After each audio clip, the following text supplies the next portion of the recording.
पोटहारी इलाके में सीमर्ग की सदारत में जो मीटिंग मुलतवी हुई थी वो फिर कई बरसों तक ना हो सकी।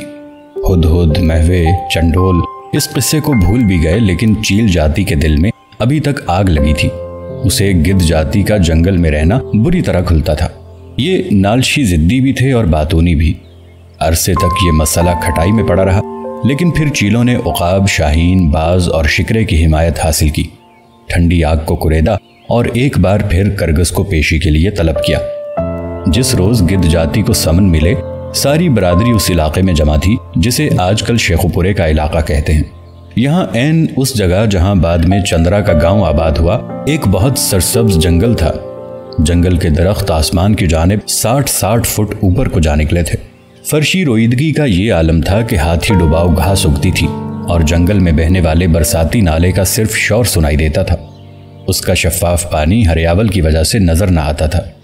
यहाँ सारे हिंद सिंध के गिद्ध जमा थे और समन की नौयत पर गौर फिक्र में मशगूल थे। उनके हल्क से ऐसी आवाजें निकल रही थीं जैसे जलती इस्त्री पर पानी के छींटे। पहले राजा गिद्ध ने एक नौउम्र गिद्ध को सारे जंगल में मुखबरी के लिए भेजा। जिस लम्हे तशफ़ी हो गई कि बात को ले उड़ने वाला कोई मौजूद नहीं, तो आपस में गुफ्तगू होने लगी। एक बूढ़े गिद्ध ने कहा, राजा गिद्ध, देख तो हम पर कैसी उफ्ताद पड़ी है। इस बार जब जंगल के बासी जमा होंगे तो जरूर हमें जंगल बदर कर देंगे। वक्त तंग है, हमारी तैयारी नहीं है। चील, उकाब, शाहीन, शिकरे सब हमारी जान के दुश्मन हैं। तुझको अगर कुछ इलाज करना है तो अब कर, अब, वरना हमें बता कि हम अपना अपना मुंह लेकर जहां चाहें चले जाएं। हम मुर्दार खाते हैं। तुम में से किसी को इस हकीकत पर एतराज है? राजा गिद्ध ने सवाल किया। नहीं नहीं नहीं, सब बोले। और हम चांद रातों में दीवाने फिरते हैं। फिर किसी को क्या? एक टुकड़ी से आवाज आई। है ना, सब परिंदों को है, उनको दीवानगी से खौफ आता है। सीधी सी बात है राजा, आप परिंदों से कहें कि हमें जंगल बदर करने की बजाय वो अपना मुहासबा करें। उस वक्त एक बूढ़ी गिद्ध उठी। उसने नजाशी बादशाह का सारा अहद अपने ख्वाब में पेशज वक्त देखा था। वो बोली, देखो भाई, अपने गुनाह को मान लेने से या तो सजा कड़ी नहीं मिलती या फिर मुआफी की सूरत में कोई तकब्बुर का शिकार नहीं होता। सुनो, जंगल वालों को डर है कि हमारी दीवानगी कहीं उनकी फना का बायस ना हो। हम अच्छे बने हैं, हमारा मसलक कोई बुरा नहीं, दीवानेपन में इर्तका है, आगे बढ़ने का बीज है, कुछ नौजवान गुर्राए। बूढ़ी गिद्ध ने कहा, लेकिन कभी कभी हमारी हिर्स का ये आलम होता है कि मैदे में मजीद खाने की हिम्मत बाकी नहीं रहती, तो फिर हम पहलू के बल लेट लेट कर खाते हैं। बादशाहों की तरह पहला खाया कै कर देते हैं और फिर खाने लगते हैं। बता, अगर जंगल वाले हमें दीवाना समझते हैं तो क्या बुरा करते हैं? तू आदत का जिक्र करती है, हम इर्तका की बात कर रहे हैं। बगैर दीवानापन के कभी कोई आगे बढ़ा है? ये इर्तका की मंजिलों में है। ये जो अशरफुल मखलूकात फिरता है, इंसानों जानवरों से क्यों बड़ा हुआ है? क्योंकि ये पागल है और अजल से ये इर्तका की मंजिलों में है। जानदार नौजवान गिद्धों ने ललकार कर कहा, चील हमसे हसद करती है, जलती है। वो जानती है कि उसे ये पागलपन हासिल नहीं हो सकता। कुछ देर के लिए जंगल सन्नाटे में आ गया, सिर्फ झरनों की आवाज आती रही। फिर गिद्धों का राजा बोला, सोच लो भाइयों, देख लो, जंगल में हर तरफ मलामत है, ताने हैं, हमारी जाति की थोड़ी थोड़ी हो रही है। अब हमारे लिए जंगल में कोई सुख नहीं। मेरी मानो तो खुद ब खुद हिजरत कर जाओ। मैं तो तुम्हें कुछ समझा नहीं सकता, लेकिन दुनिया में इंसान के लिए एक ऐसा आएगा जो उसे हिजरत की जुबान सिखाएगा। हम दीवाने नहीं, चील दीवानी है जो हमारा पैदाइशी हक छीनना चाहती है। कोई जी रूह किसी और जी रूह पर खुदा की कायनात को तंग करने का मजाज नहीं।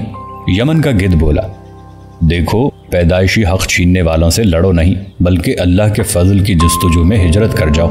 तुम वीराने को जंगल से बेहतर पाओगे। राजा गिद्ध ने हाथ बांधकर अर्ज की, नहीं, जंगल हमारा हक है। तू हिजरत करना चाहे तो तुझे इख्तियार है, लेकिन फिर तेरा सफर तन्हा होगा। अपोजिशन के लीडर ने कड़क कर कहा। सारे जंगल में जलती इस्त्री पर पानी के कतरे पड़ने की आवाज फैल गई। हर गिद्ध के हल्क से हक हक की सदा बुलंद होने लगी। इन सदाओं से राजा गिद्ध कुछ देर के लिए चुप हो गया, फिर कुछ सोच कर बोला, सुनो, जो हक मांगते हैं उनको हक देना भी पड़ता है, लेकिन आज तक कोई जानदार किसी का हक अदा करने में कामयाब नहीं हो सका। हक सिर्फ ऊपर वाला अदा कर सकता है। हमें बातों में ना बहला, हमारे मुकदमे के लिए वकील तलाश कर, हम जंगल नहीं छोड़ सकते। नौजवान गिद्धों ने चिल्ला कर कहा। राजा गिद्ध गोया हुआ। मैं इस धरती को बहुत पुराना जानता हूँ और हक का मुतालिबा तुमसे बेहतर समझता हूँ। जब पहले पहल ईस्टर जजीरे में मरीख से आकर गैर दुनियावी मखलूक आबाद हुई और उन्होंने 50-50 टन के पथरीले बुत सारे जजीरे में यूं इस्तादा किए जैसे कागज की कश्तियां पानी में डाल रहे हों, मैंने उन्हें ये जजीरा आबाद करते देखा। जब मिस्र में मुतमद्दन शहरियों ने धतूरे के पानी में इंसानी मैयत को डुबोकर उस पर संखिया का लेप करके पहली ममी बनाई तो भी मैं साथ था। जब मोहिंजोदाड़ो के नाच घर में शराब पिलाकर एक छोटे नौजायदा बच्चे का नाच गाना हुआ और उस बच्चे ने आने वाले मुस्तकबिल की तमाम पेशगोइयां की तो मैं उस वक्त भी मौजूद था। मैंने इंसान को शहर बसाते और हक तलब करते एक मुद्दत से देखा है। जान लो साहबो, जब कभी सड़क बनती है उसके दाएं बाएं का हक होता है। जो मकान शहरों में बनते हैं बाप के मरते ही वारिसों का हक बन जाते हैं। मेरे साथ चलो चल कर देखो, जब से इंसान ने जंगल छोड़ा है उसने कितने हक ईजाद कर लिए हैं। हर सुबह की पहली किरण के साथ इन हुकूक में पिछली रात के मुकाबले में हक बढ़ जाते हैं। रियाया अपने हक मांगती है, हुकूमत को अपने हक प्यारे हैं। शाहर बीवी से, बीवी शाहर से हक मांगती है। शागिर्द उस्ताद से, उस्ताद शागिर्दों से हक मांगता है। असली हक का तसव्वुर ही अब इंसान के पास नहीं रहा। कुछ मांगना है तो असली हक मांगो। जब मोहब्बत मिलेगी तो फिर सब हक खुशी से अदा होंगे। मोहब्बत के बगैर हर हक ऐसे मिलेगा जैसे मरने के बाद कफन मिलता है। मूर्खो, अगर जंगल वाले तुम्हें मोहब्बत नहीं दे सकते तो उनसे और कुछ ना मांगो और जंगल छोड़ दो। वो आएगा तो हिजरत का उसूल समझाएगा। उसके आने से पहले मैं तो तुम्हें कैसे समझाऊं। हबशा के देश की बूढ़ी गिद्ध बोली, अरे ये ठीक कहता है, इसकी बात सुनो। और मैं तो कहती हूँ अगर हो सके तो मोहब्बत भी ना मांगो। मांगी हुई मोहब्बत का मजा बिगड़ी हुई शराब जैसा होता है। अपोजिशन के तमाम गिद्ध तिल मिलाने लगे। उनका बस चलता तो उस बूढ़ी गिद्ध की तिक्का बोटी कर देते। उनमें से एक उठा और मकर से झुक कर बोला, अम्मा सियानी, हम जानते हैं कि तेरा तजर्बा ज्यादा है और हमारा इल्म कम, पर हम जवान हैं, हम में कसबल है, तो हम पर एतमाद कर। हम परिंदों की बरादरी से बुज़दिलों की तरह नहीं निकल सकते। हम लाख दीवाने सही पर बुज़दिल नहीं हैं। तू एक बार कोई वकील तलाश कर जो हमारा मुकदमा लड़े, फिर जो हो सो हो। राजा गिद्ध हंस कर बोला, अब तुमको कौन समझाए कि बुज़दिली भी बहादुरी का ही दूसरा रूप है। बहादुरी हक मांगने में नहीं, हक छोड़कर निकल जाने में है। असल बहादुरी समझना चाहो तो ये वक्त जर्री है। देख देख देख, तू हमें बातों में ना फुसला। वो घड़ी करीब है जब परिंदों के गौल इकट्ठे होंगे, फिर तू मुंह उठाए हुए गिरते पानियों की तरह पाताल को उतर जाएगा। एक बार सीमुर्ग का हुक्म हो गया तो फिर हमारा क्या बन सकेगा। अच्छा ये बताओ कि परिंदों में कौन तुम्हारा तरफदार है? कोई है जो हमारी वकालत करे? नीलकंठ, हुदहुद, वो हक बात करेगा। सुरखाब, वो दाना है, उसे मना। वो गाई भिड़ जाएगी, उसे ला। मीना से कहे उसने दुनिया देखी है। भटतीतर, सुरखा। जब सारा जंगल परिंदों के नाम से गूंज चुका तो गिद्ध ने लजाजत से कहा, दोस्तों, तुम सबके कहने से पहले मैं इन परिंदों के पास गया था। कुछ मेरी बात समझे, कुछ के पल्ले कुछ नहीं पड़ा। कुछ चील बरादरी के खौफ से और कुछ अपने तहफ़्फ़ुज़ के ख्याल से भाग गए। एक बात तय है कि कोई परिंदा हमारी वकालत पर रजामंद नहीं। बूढ़ी गिद्ध देर तक पोपले मुंह से हंसती रही। तो क्यों हंसी, हबशा के मुल्क से आने वाली? अपोजिशन लीडर ने पूछा। बूढ़ी गिद्ध बोली, जितना किसी का साथ पुराना हो उतना ही उसकी बेवफाई के लिए तैयार रहना चाहिए, क्योंकि तब्दीली कायनात का खमीर है। जब पुरानी दोस्ती दुश्मनी में बदलती है तो उसमें जहर ज्यादा होता है। देख लो चील और गिद्ध का साथ कितना पुराना है। अपोजिशन में वकील ना मिलने के बायस बड़े तशवीश के मुजाहरे हो रहे थे और बलवे की शक्ल तैयार हो गई थी। आखिर एक टुकड़ी से आवाज आई, राजा जी, मैं इस नतीजे पर पहुंचा हूं कि हमें अपने दिल का हाल परिंदों से कहना ही नहीं चाहिए। कौन जाने इनमें चील के मुखबिर भी हों। अगर तू इजाजत दे तो हम जानवरों में वकील तलाश करें। राजा गिद्ध बोला, सुनो भाइयों, मैं आखिरी बात तुमको समझाऊंगा। अगर तुमको फिर भी समझ ना आई तो मैं खुद तुम्हारी राय के ताबे हो जाऊंगा। सुनो, सोच दो तरह की होती है। एक सोच इल्म से निकलती है और रेगिस्तान में जाकर सूखती है। दूसरी सोच विजदान से जन्म लेती है और बाग के दहाने पर ले जाती है।